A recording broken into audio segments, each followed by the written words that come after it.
যেদিন ঘটনাটা আসলে ঘটে তার আগের দিন রাত 10টার দিকে হিরো আলম আমাকে একটা মেসেজ করে যে আমার যদি কিছু হয়ে যায় রিয়ামণিকে ছাড়বে না।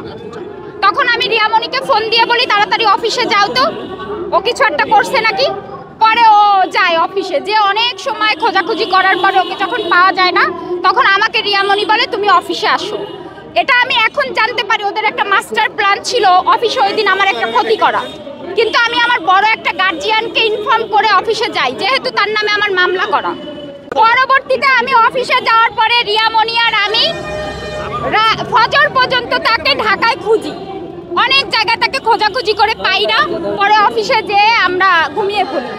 সকালবেলা খবর আসে, আপনারা সবাই জানেন, তার এক ফ্রেন্ডের বাসায় যে সে কিন্তু সকালে যে ঘুমের ওষুধ খায় 4টা।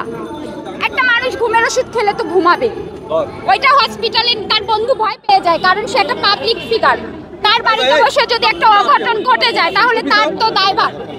তার ফ্রেন্ড তাকে হসপিটালে নিয়ে যায়। আমাদের খবর পাওয়ার পরে আমি আর রিয়ামণি রওনা দিই। আমরা তো মনে করেছি মেজর প্রবলেম, আমি মনে করেছি, আমি তো পাগলের মতো হয়ে গেছি। পরে যাওয়ার পরে ওখান থেকে আমরা রিলিজ করায় নিয়ে আসার পথে রিয়ামণি বেটার লাইফ হসপিটালে হচ্ছে আপনার কথা বলে। আধা ঘন্টার ভেতরে হিরো আলমের হুঁশ চলে আসছে। তারপরে তারা ডিসাইড করে কক্সবাজার যাবে। তখন আমি যেতে চাই না, আমি বলি আমি ঢাকায় থাকবো, তোমরা সম্ভবত একটু অসুস্থ, ওকে মেন্টালি ভাবে তুমি সুস্থ করে নিয়ে আসো। না, আমাকে ছাড়া ওরা যাবে না, আমাকে জোরপূর্বক নিয়ে যায়, খুব ভালো সময় কাটে। আমি আগে আপনাদের ইন্টারভিউতে বলেছিলাম যে পেছনে আমাকে ভালোবাসা যাবে না, সামনে ভালোবাসতে হবে।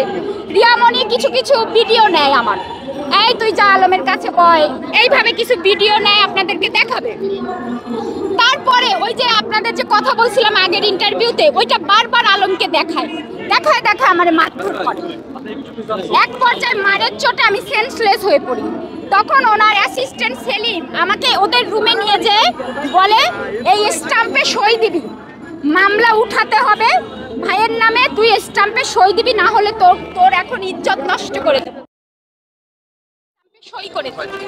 সই করে দিয়ে আসার পথে রিয়ামণি বলে যে কালকে বিকালে তোর এফডিআর ভাঙবি, ভেঙে আলমের অ্যাকাউন্টে ট্রান্সফার করবি।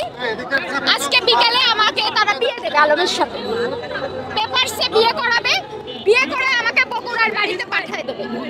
কিন্তু আমি তখন এসে পুরো ঘটনা, আমি ওই অবস্থাতে আমার মোবাইল ভেঙে দেয়, আমার হাতে কোনো মোবাইল ছিল না। আমি ওই অবস্থায় আমি সাংবাদিকদের সাথে কথা বলে, আমি যে অবস্থায় ছিলাম আমি তাদের সাথে সব জানি।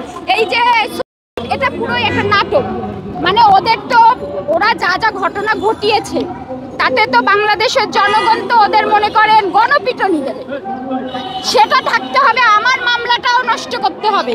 এই জন্য এটা জাস্ট একটা নাটক। 4টা ঘুমের ওষুধ খেলে কেউ মারা যায় না, কিন্তু আমি তো ভালোবাসতাম, তাকে ভালোবাসতাম, এই জন্য আমি ছুটে গেছি। কিন্তু এখন আর ভালোবাসি না, আমার মামলা চলমান থাকবে, আমি যদি মরেও যাই তাও মামলা চলমান থাকবে।